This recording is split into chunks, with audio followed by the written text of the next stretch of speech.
We are so excited to announce that the Remedial Herstory Project will be having our first annual summer retreat coming to you in August of 2021. Join us here in the White Mountains of New Hampshire. Kick back, relax, enjoy the spa, and a little bit of women's history. We are so excited to be bringing some of the best women's historians in the world to you. They are here to teach you the bits of women's history that you may have missed in history class, and we are here to guide you on the tools that you will need to get them into the classroom. The retreat is 50% pedagogy and 50% women's history. You will leave with dozens of printed lesson plans, learning materials, and tools that you can use. You can see the entire schedule of events on our website, as well as the names of some of the historians who will be presenting. www.remedialherstory.com. Look for the page about the summer retreat. Come, relax, and enjoy the White Mountains of New Hampshire with us.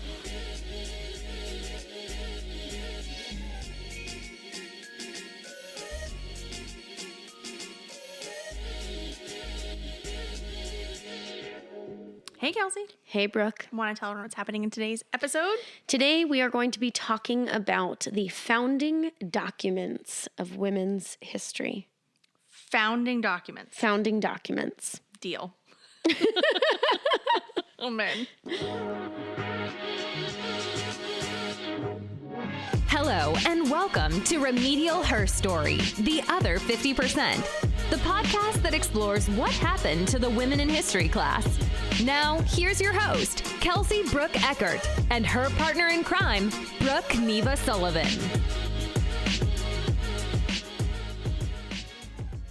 Enlightenment and women's founding documents. Okay. So, Brooke, on our podcast thus far, we have spent a great deal of time enumerating all the ways in which history teachers could do better at including women's history. Mm-hmm. And I feel like we need to remind ourselves and everyone that this is not only a problem in history class. Right. There are lots of theories and scientific breakthroughs that are talked about in science classes, and those theories are named after famous men and completely ignore the women that helped promote that theory, or may have even invented it and didn't get credit. This is my surprise face. Yeah, shocking information. And this is true in math as well. And lots of the early mathematicians were educated by women, and that's should be frustrating to many of us. But in sticking to the social science theme, mm-hmm. in civics classes as well as literature classes, one of the standards that's pretty much across the board is to first evaluate founding documents. And so when you hear founding documents, and when I hear founding documents, we think of that sort of like of the United States, right? Yeah. So you think Declaration of Independence, the Constitution, you might even go back further, right? Like the Magna Carta. The Charter Oak. Yeah. Yes. The Mayflower Compact, right? Yes. Oh, yeah.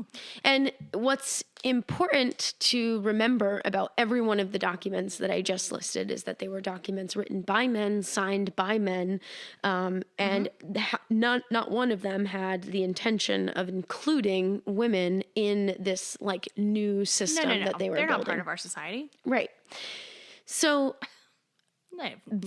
actually all of those that we just mentioned are part of either an emerging Enlightenment or right in the midst of Enlightenment thinking.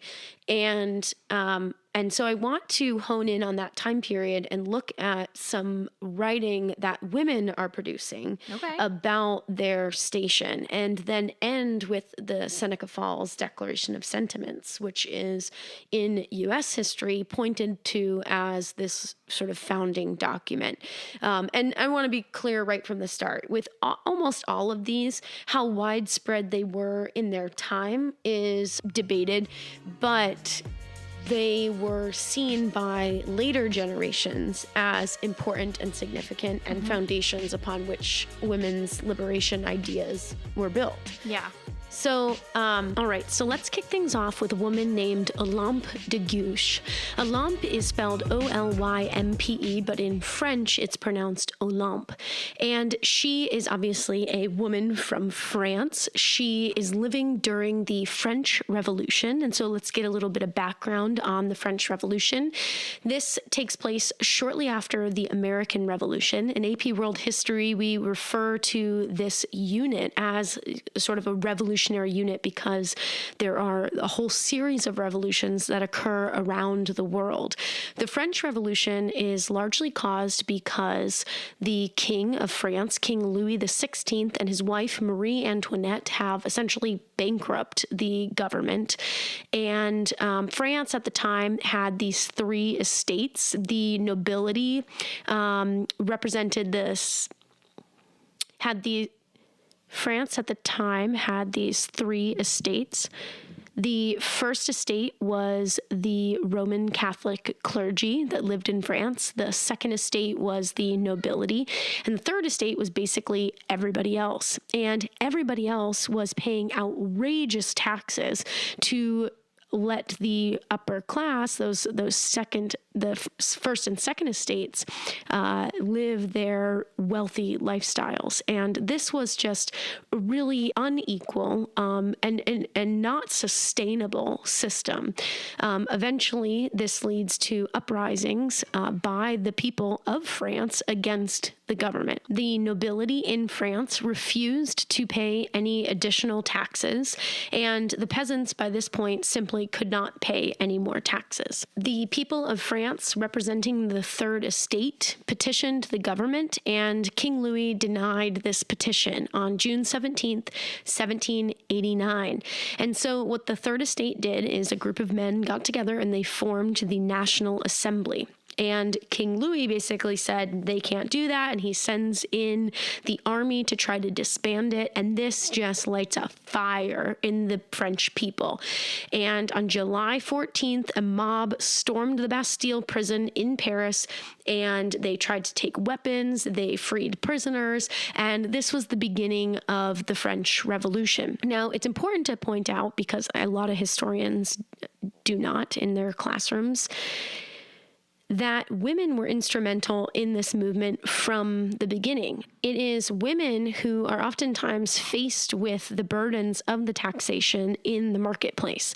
And in the fall of that year, women actually had a full-on bread riot. This bread riot is oftentimes cast by history teachers as sort of this like random riot that occurred, but actually it was a well-organized protest by women. There were drums that brought everybody together in unison, marching on the market square, and there were about 7,000 people involved, men and women, but led mostly by women, to protest the price of bread and the scarcity of bread in France. These women need to feed their families, and they can't because the economy is in terrible disarray. So it's interesting, and I'll just, we're a podcast here talking about women being left out, and PBS has this whole article that's pretty comprehensive on the French Revolution, and I will cite this in our show notes, and they completely leave out the bread riot, which most people consider one of the most important events of the French Revolution, and it's a massive riot. It's a huge and a crucial part of Western history broadly. So the summer after the bread riot, the National Assembly creates a new constitution. The French citizens, as part of the National Assembly, drafted a document called the Declaration of the Rights of Man. And this is really important because Olympe de Gouche is going to take some of the language from that document and apply it to women. And so they write this declaration. The next summer, the National Assembly creates a new constitution and steals a lot of the ideas from the Declaration of the Rights of Man and include it in this new constitution. So the new constitution basically strips King Louis of a lot of his authority and gave all legislative power to the National Assembly, to that former Third Estate, if you will. The anti-monarchy feelings of the French Revolution are very different than some of the other revolutions that occurred during this period. And King Louis and his wife Marie Antoinette and their children are all directly threatened by this revolution, and they can feel it. It is in the air. And so they try to flee, and that act of trying to flee gets them dubbed traitors. And there's a lot more to that story, but to simplify it, they are captured and beheaded. Now, here's where I'd like to bring in my lady, Olympe de Gouche. Olympe is a French revolutionary. She was an illegitimate child. She was from southern France. She was a playwright and an activist and deeply involved in the French Revolution. She was a part of the Society of Republican and Revolutionary Women, which was a group of women in the French Revolution who formed to think about the rights of women. And they tasked her with writing a document that would represent them. So she did, and she stole the language that the male French revolutionaries were using and wrote her Declaration of the Rights of Woman and the Female Citizen. Now, this document is basically identical to the one that the men wrote, but this one includes women. And one author said, to highlight the confusing politics of the French Revolution, Gouche was hated on all sides. She was perceived as too radical by the moderates and as a royalist by the extreme left, probably because she dedicated the Declaration of Rights of Woman to Queen Marie Antoinette. Now, she did that because she was hoping that by writing this piece and including the name Marie Antoinette, she could appeal to her to take up the cause of women's rights and, poor women in particular. And that certainly didn't happen. And neither women really benefited from this document being connected to them. So I want to pause really briefly and read a little bit from her Declaration of Rights of Women. She says, mothers, daughters, sisters, female representatives of the nation ask to be constituted as a national assembly. Considering that ignorance, neglect, or contempt for the rights of women are not the sole causes of public misfortune and government corruption, they have resolved to set forth in a solemn declaration the natural, inalienable, and sacred rights of woman, so that by being constantly presented to all the members of the social body by this declaration may always remind them of their rights and duties, so that by being liable at every moment to comparison with the aim of any and all political institution, the acts of women and men's powers may be more fully respected, and so that being founded henceforward on simple and incontestable principles, the demands of the citizenesses may always tend toward maintaining the Constitution, good morals, and general welfare. In consequence, the sex that is superior in beauty, as in courage, needed in maternal suffering, recognizes and declares in the presence and under the auspices of the Supreme Being the following rights of woman and the citizeness. Woman is born free and remains equal to man in rights. Social distinctions may be based only on common utility. Liberty and justice consist in resorting all that belongs to another. Hence, the exercise of natural rights of woman has no other limits than those that the perpetual tyranny of man opposes to them.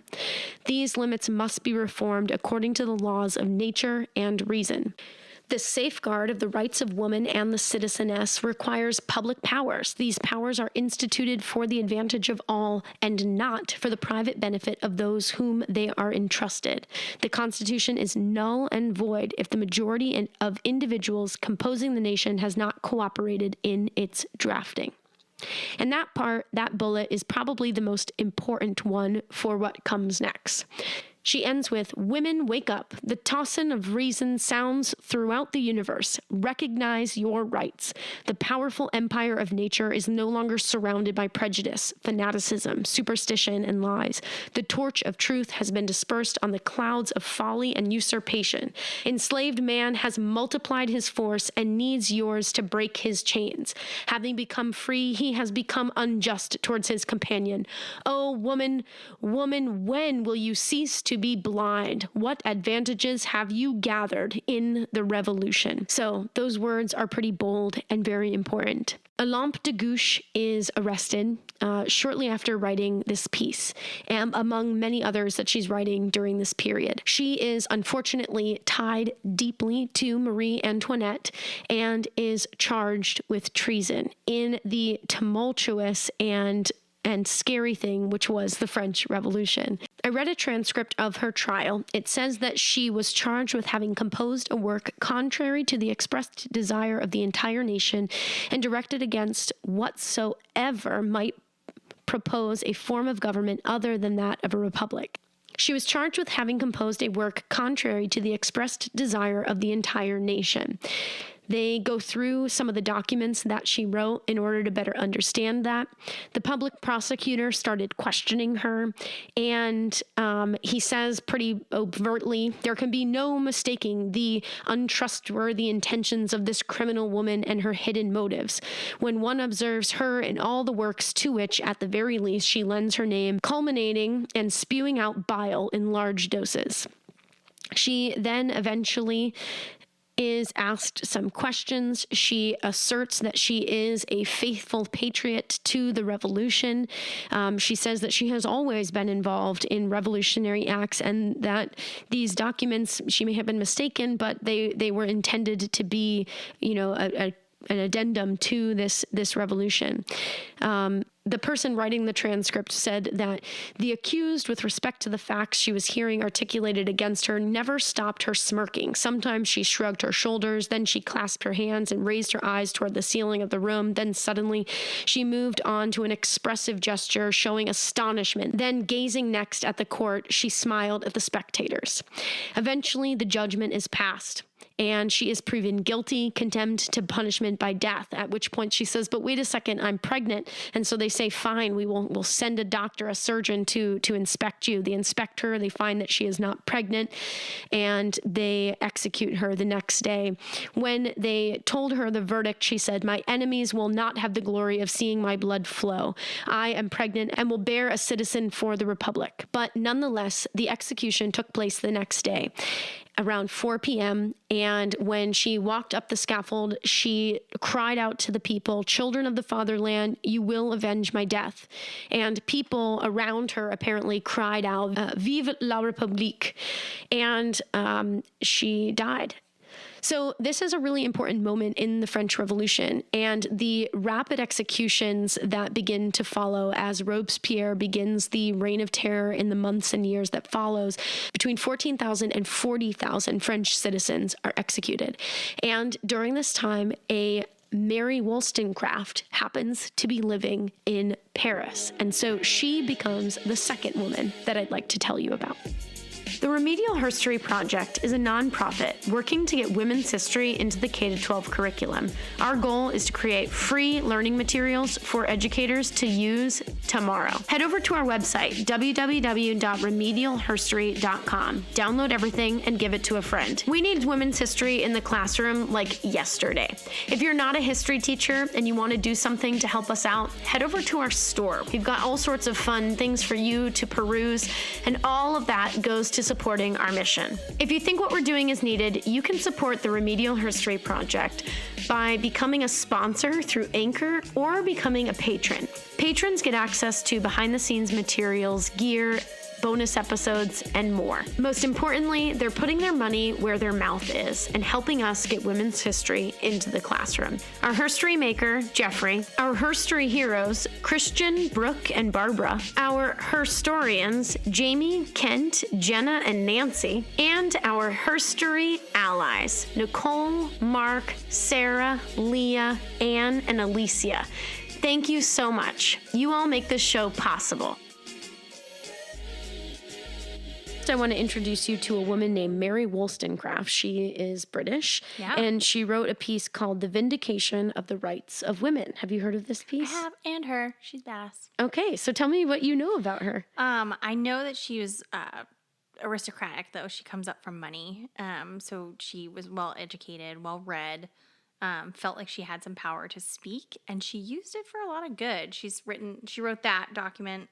That's probably her most widely published, but there's another one that she produced. There's a bunch. Vindication of the Rights of Men as well. Yep.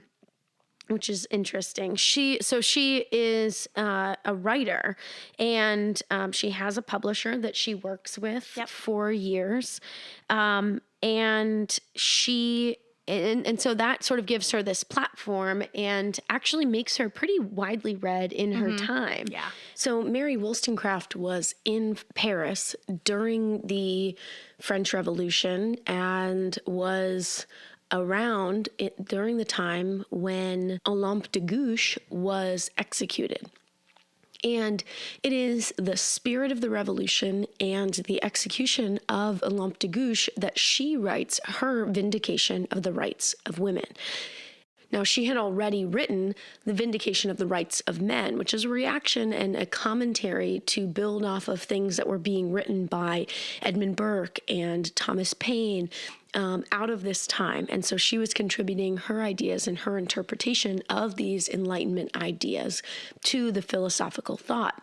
And so her Vindication of the Rights of Women are just an extension of those ideas and saying, yeah, all of that and add women. Mary Wollstonecraft, as a British citizen, was safe while in Paris because she had been in a relationship with an American man, and they faked a marriage, even though they weren't married, in order to protect her.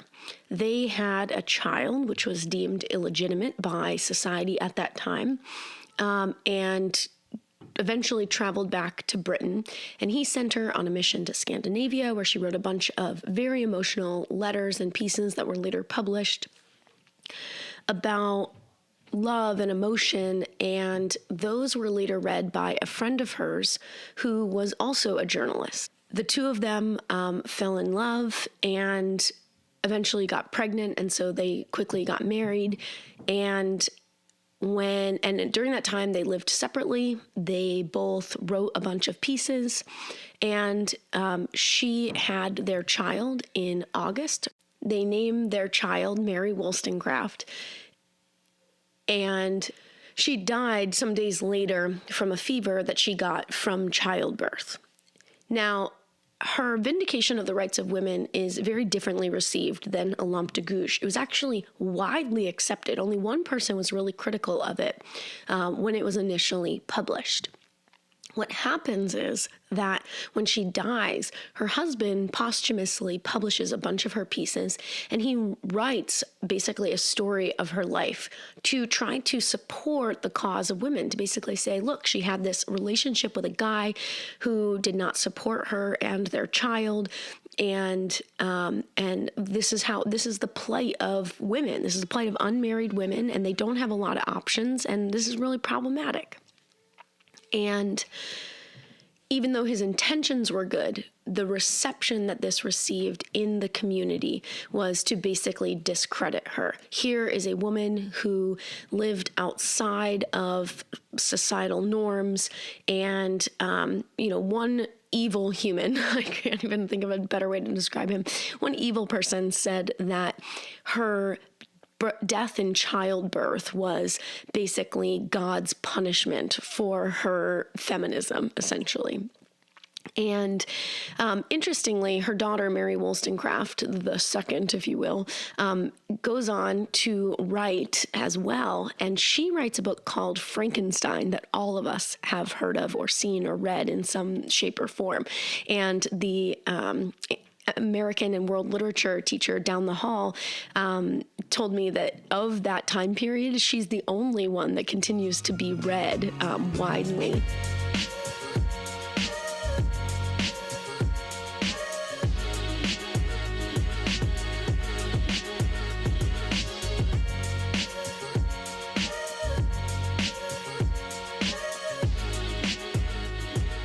In the U.S., the reaction is not as immediate, and but the ideas that are put forth both in the Rights of the Female Citizen as well as the Vindication written later, those same ideas are embedded into the Declaration of Sentiments that is written at Seneca Falls 50 years later.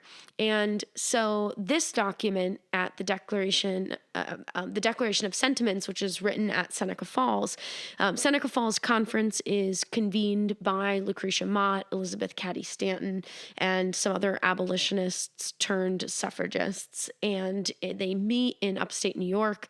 And this initial women's rights convention is where they write this declaration, and they basically say, stealing some of the ideas from these preceding Enlightenment thinkers out of Europe, man has not treated women well in this country. And they lay out a list of grievances, just like the Declaration of Independence had done. It's very organized. It's very organized. So I think these documents are just such a really powerful way to talk about the agency and the ways in which women have always or have advocated for themselves in the light of Enlightenment thinking, in light of emerging democracies. And they should be things that students are reading and are analyzing in class, especially when they garnered such profound and horrifying reactions in their time. Right.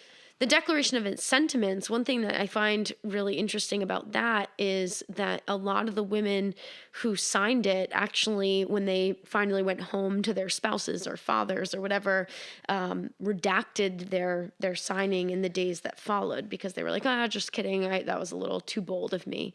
Interesting. It is interesting. And I think it shows how challenging it had been for women to stand up.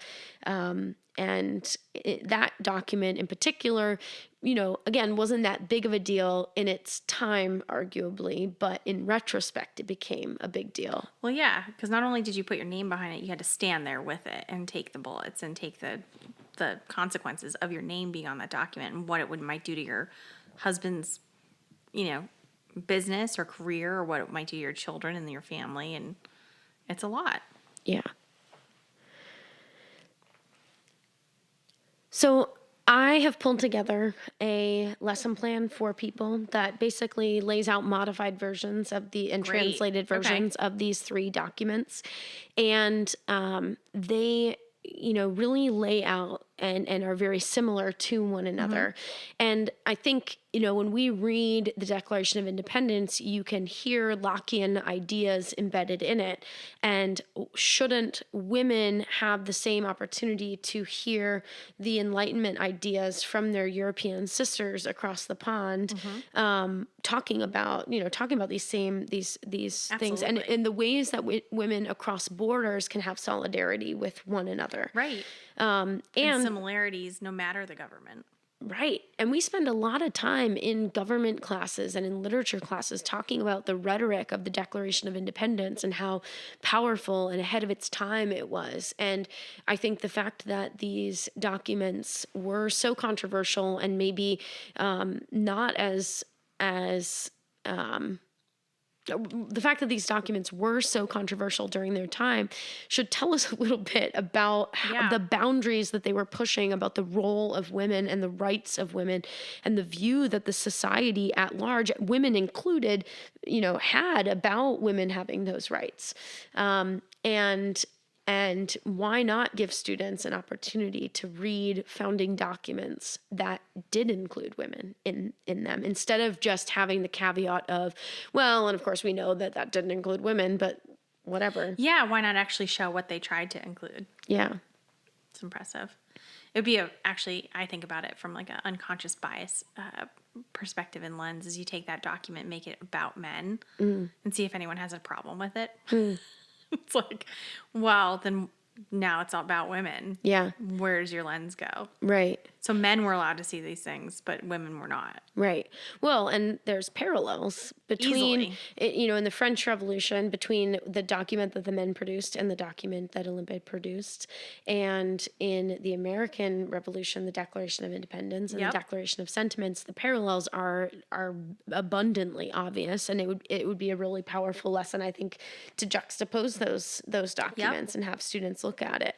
But I also think a question worth asking is, are there any rights listed here by these women from the 1790s and 1840s that still have not been achieved or moved? And I think you will find that there are some. In the Declaration of Sentiments, it talks about, making her feel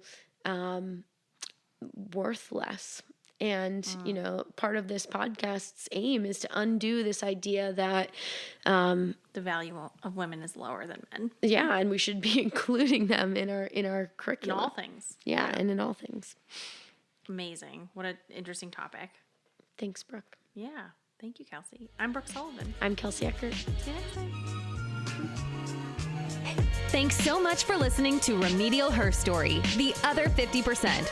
Please subscribe, rate, and review wherever you listen to your podcasts to bring more voices to the conversation. We really appreciate that effort. Until next time.